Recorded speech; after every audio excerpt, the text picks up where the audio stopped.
Welcome to Brave with Lisa YouTube channel. My name is Lisa Bruton and my goal is to inspire you to live bravely in that unique rhythm of grace that God has designed just for you. On this channel, we are going to be hearing from amazing people from all different walks of life who are bravely walking in that unique rhythm of grace and calling that God has designed just for them. I know that as we hear their stories, we are going to learn a lot. We're going to find keys that are going to help us to also walk bravely in that unique rhythm of grace and that unique calling that God has just for you and for me. I'm so glad you're here. Welcome to Brave with Lisa YouTube channel. My name's Lisa Bruton, and today I have one of my most favorite people in the whole wide world, Jodi Shirreff. She is just a dear friend of mine. We have done some big journeys together, and we also work alongside each other with the Rise Sanctuary. So welcome, Jodes. Hello. Jodes, can you share a bit about who you are, what your world looks like? Because I know it's quite different from lots of other people, and what you're passionate about. Okay, so I am a wife to my husband, Jonah. I have 3 kids, 1 girl and 2 boys. So life is pretty hectic with them. I run 2 Airbnbs. I work for Lisa for a Rise. My husband has 2 plumbing companies that we run. And we've just purchased 18 acres with a 100-year-old Queenslander we're currently renovating.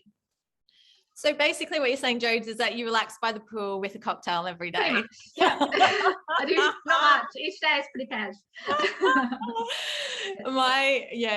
There's something about Jodi that anyone who knows her, you just think, how does she do it? And even in a Rise and her role there, it would take 2 or 3 people to feel what she does, yet she does it, and she does it well. She does it with grace, and she does it with joy.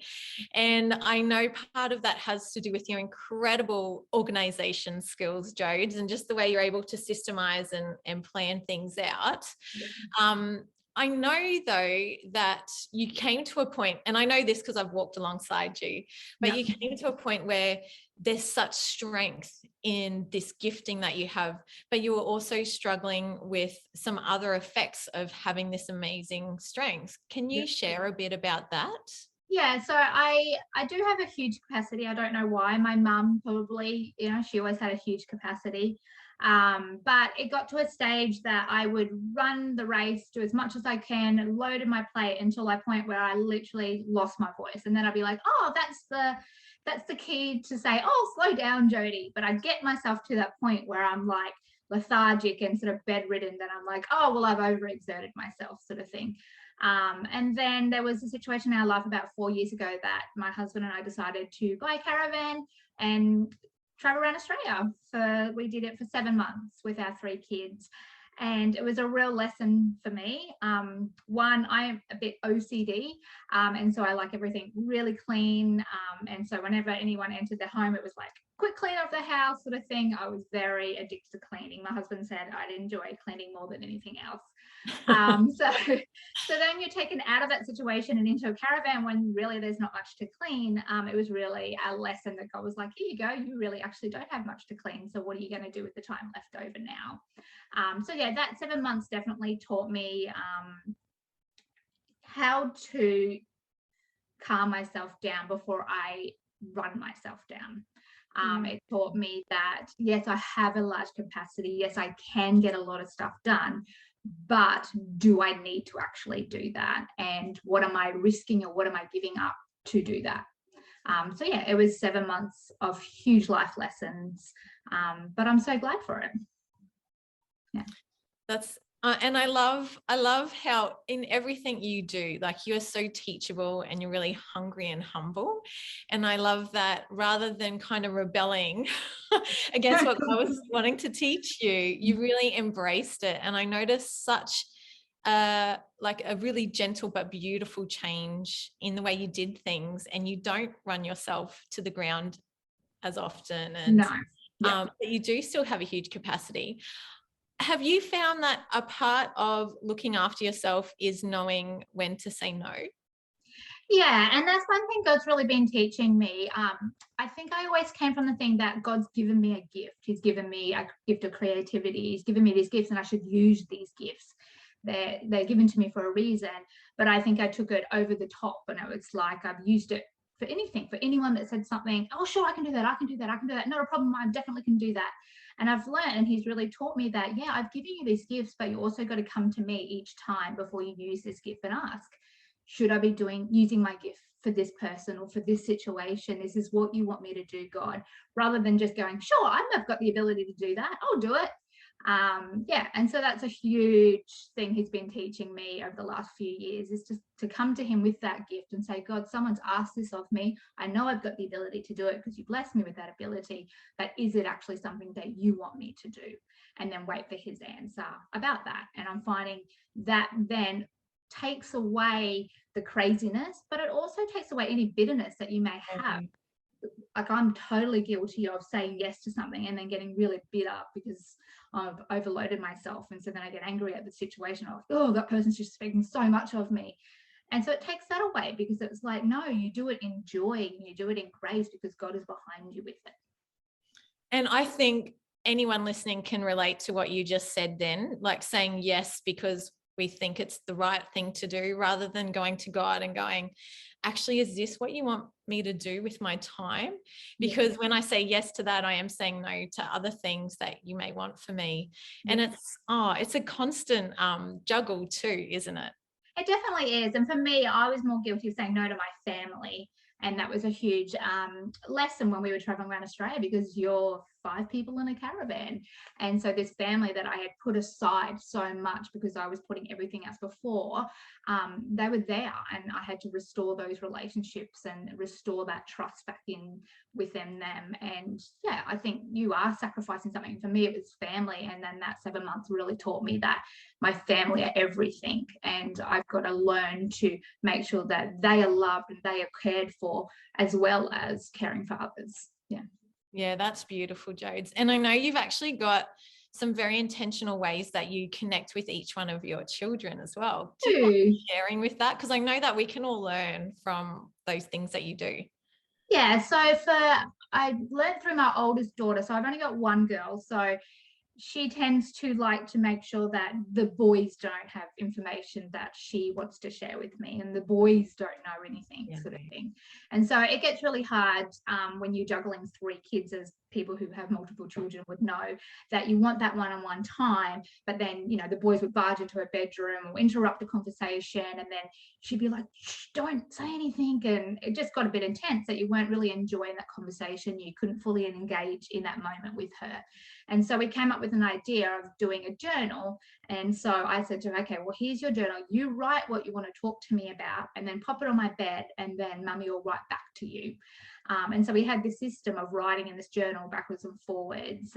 And it was great, because you could spend the time more to really focus on what they're saying, even pray. Like, some things she would say that I wouldn't have the time on the spot to answer it correctly, and I was able to go away and pray and go, God, how do you want me to answer this for her?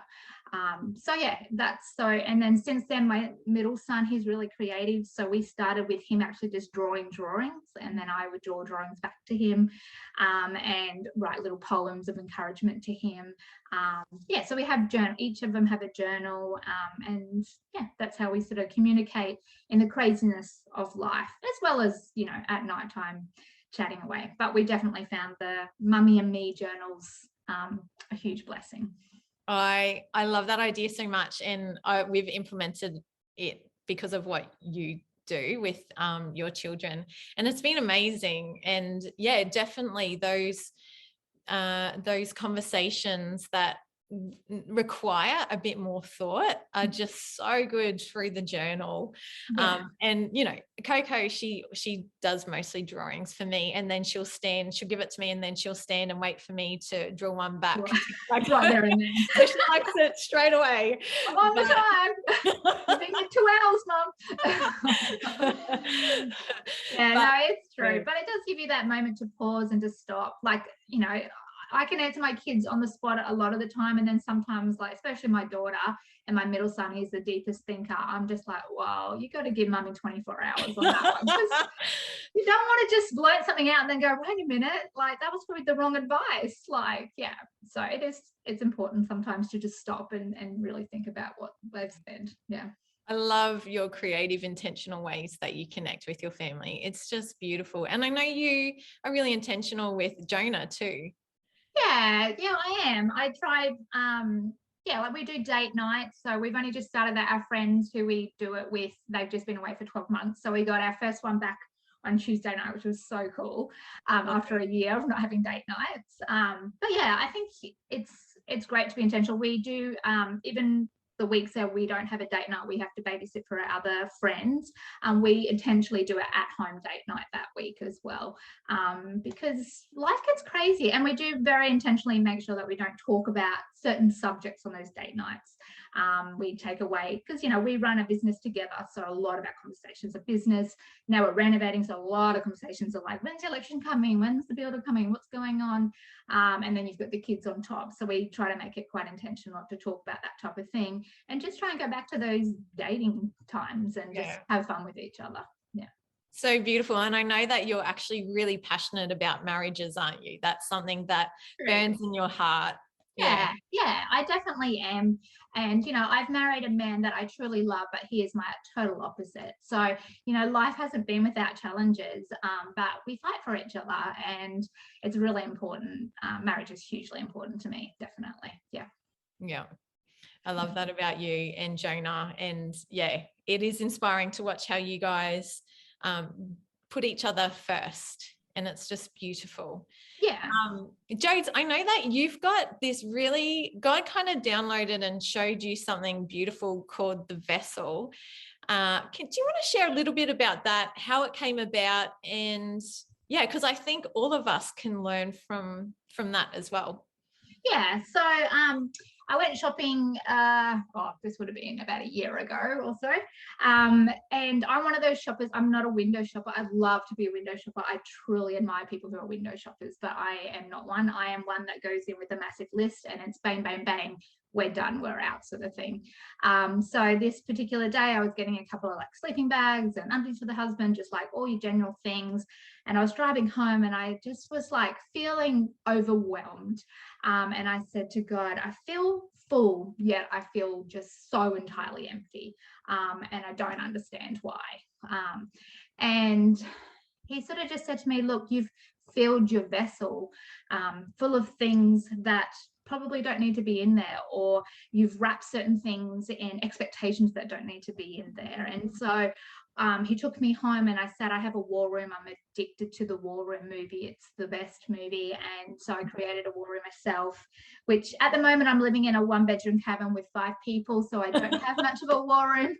I used to have a walk-in wardrobe, which had a beautiful war room. But now I sit on my paddleboard out in the middle of one of the dams and pray, sort of thing. But he taught me to come home and to empty everything that's in my vessel and just write it all down. So I did. I wrote everything down that I was going through in that situation, everything that I had put on top of myself, every to-do list that was possible at that time. And then I prayed before I put everything back in. I prayed whether I needed to put that particular thing back in. I prayed that whether I had wrapped expectations. For example, at that stage, I had a friend who had lost a family member, and I wanted to cook meals for her. And I just didn't have the time, to be honest. It was in a situation in a season where it was really busy. And I was like, I could do it. No worries. I'll just stay up all night. Not a problem at all. And God's like, no, like I see your heart. I see why you want to do it. But why don't you just go and buy some beautiful food and pop it in a hamper and deliver that? You've wrapped this expectation that you've got to spend 3-4 hours tonight and not get sleep, which makes you very cranky in the morning. To do this for this person, but I see your heart, so I'm not going to take the whole thing away from you, but I'm going to say to you, unwrap that expectation and let's do it simply with me. So yeah, it's not always about throwing things out of the vessel. It's also about, unwrapping a few things. And then there's some that you've really got to chuck away and burn forever. There's some that you can just completely put back in because that's what he wanted in there in the first place. And yeah, he just taught me how to fill that vessel with things of him and things of importance, and that those type of things are gold, and they make it lighter for you to carry because he's actually carrying it for you. So yeah, that was the sort of revolution that I've had in regards to the vessel. So, you know, I have done a few talks with Arise on that. And I start out by saying, create your vessel. Like, what does it look like? You know, does it have cracks? Does it have holes? Is it bright? Is it just melatonin? Is it all white? Is it curvy, tall, strong, wide? Like, and that's just a fun thing to do, just to see how God views you in your view. Yeah.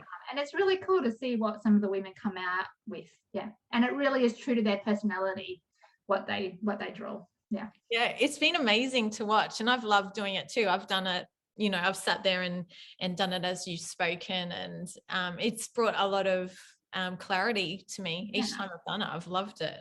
Yeah, it's a great little exercise, and So, something you can do often as well. Yeah, that's so true, because so I love how you even talked about how it's wrapped, because for me, there's things that I've said yes to that I was meant that, yes, I said yes to, and that's what God wanted me to. But my view of it was a bit skewed. So it was wrapped a bit different, or it just held a few pressures that actually weren't from him. And so you're able to unwrap that and still keep the thing that he had asked us to do. So it's been incredible and a wonderful activity to do. Yeah, awesome. I want to shift gears, Jodes, because I believe everyone's got their own rhythm that God has designed for them, and you have such a unique and different rhythm to anyone else. And I know at times you've received judgment, or people have said, slow down, Jodi. Yeah. But actually God's designed you in this particular way. Yeah. How do you I guess handle those comments and maintain that rhythm that God has designed for you? I probably didn't handle them wisely a few years ago. I used to go, and question myself, or I'm a bit of a psycho. I would, it's sometimes we take our flaws and we put a negative spin to them. So yeah, I'm entirely OCD. My husband laughs about how OCD I am all the time. Yeah, he's actually quite OCD when it comes to plumbing. So, and so I used to always be negative. Oh, I'm just this OCD person. Oh, I'm just quite plain and boring. And I would take them on board as flaws. And now I don't think them as flaws. I think them that there's a quality in that, and it's just actually working out how to use that quality wisely.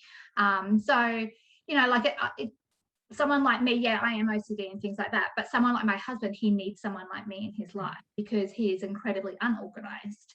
And for him too, he's really outgoing and loves people, whereas I'm not. I'm an introvert, but I need him in my life. So you can look at him and say, oh, he just talks to everyone, which is always the case. At the end of parties, it's like dragging him out the door because he's just like, and you could look at it as a flaw. You talk too much, or you're very loud and you're very over the top. But to me, it's not. It's something that it's great that he's like that because he's taught me so much. So I'm trying to look at my flaws as not things that are negative, but things that God has gifted me with. And as long as I use them right with him and don't obsess over them in any situation, they're a great attribute to have in this world, using them wisely. So yeah, I used to get a lot of negative. I still get a lot of negative. I still get a lot of people like, I don't know how you do it and all that type of thing. And I don't know how I do it. I just have quite a lot of energy. I'm not sure, especially on retreats, people are amazed, but God fills me with so much energy over those weekends. I actually don't physically feel tired, even though I'm getting very little sleep. I don't. I thrive and I'm passionate about it. And so I get abundant energy during those times to do that. But yeah, with negative talk for me, I've turned them into no, these aren't bad things. These are great things. I've just got to learn to continue to ask him how to use them and to use them in a wise situation. So with an OCD nature, I do have to step back and go, oh, am I over the top here? You already swept the floor 3 times this week. I think I can get away with not doing it. living at the moment in my circumstances in a 1-bedroom cabin, and it's like a farmhouse cabin. It's nothing entirely fancy. I've had to let a lot of my OCD go, like, because the kids walk in with their gum boots after seeing the chooks down the road, and I have literally a goat out my kitchen window that I see chewing grass. Like, my circumstances have changed so much compared to I'm very square lined white type of person. And I've embraced it. I've married a man who loves antique collecting, and I'm an interior designer who wanted perfection. And I've allowed myself, because now I look and I see the character in that, and I see the story behind things. And our house now is filled with antiques, but each of them tell a story. And I think there's beauty in that, definitely. So, yeah, God's taken me definitely on a wild ride, but yeah, I don't know. People can see it as negative. I see it as that's an awesome quality. Just use it in the right way, the way God wants you to use it.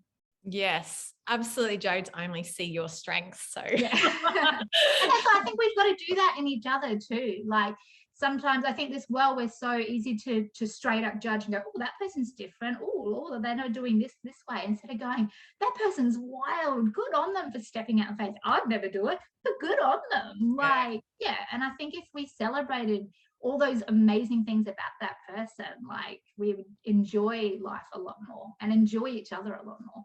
That's so true, Jodes. And really, you and I are quite different in lots of ways. I mean, but we're also similar in some ways. We'll go to dinner and we'll order the same thing and like a lot of the same things, but the way we do it is a little different. But man, I love the way you do it. And I learned so much from you. And I have brought organization into my world a bit more, which I'm entirely thankful that you are in my world.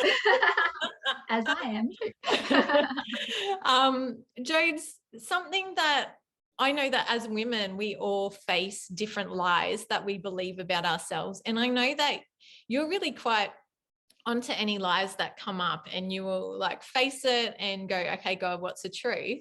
Is there a lie? Like, is there one recently that you could share about, or, just that breakthrough that you've received? Yeah, so at the moment with renovating a Queenslander and living out on property, it's not my biggest strength.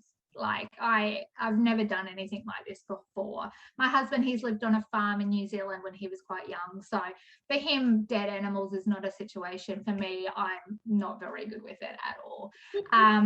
So for me at the moment, I doubt myself. I doubt that I've got the strength to do this. I doubt that. How am I going to kill a spider? What if I see a snake? Like, there's been a lot of lies. And I was in Mitre 10. We've got a local Mitre 10. And I was getting some timber, and I just felt like I drove in under the timber thing in the trade area, and I'm thinking, am I allowed to do this? I was so on edge all afternoon. Like, am I allowed to drive down here? Is this okay? Oh, I'm not sure. I'm sure I'm going to get told off for doing this. Anyway, I went down, and I literally stepped out of the car, and I think something dropped out. So that made me even more nervous. And I quickly picked it up and put it back in. And I was literally shaking going into this timber yard, thinking, these guys are thinking, this woman doesn't know what she's doing. What does she need to know? I knew what I needed to get what I needed to do. And I had my list, and I'm gathering all the things. And of course, like, they were lovely and helpful, but they were like, oh, you're right, dear, there, and I'm always like, I'm fine. I know what I'm doing. I know what I need to get. It's all good. Like, but I just had this covering of like, you're not going to be able to do this. You're not going to be able to complete this task. You're buying the wrong timber. You're doing the wrong thing. You're not prepping enough. Like, these guys can see right through you. Like, and I just had to just stop in my tracks and take a huge deep breath and go, you know what, God, you've given me strength. Like, you have transformed me so much, and you've given us this land. Like, this is where we've moved. It's a crazy thing to do what we've done.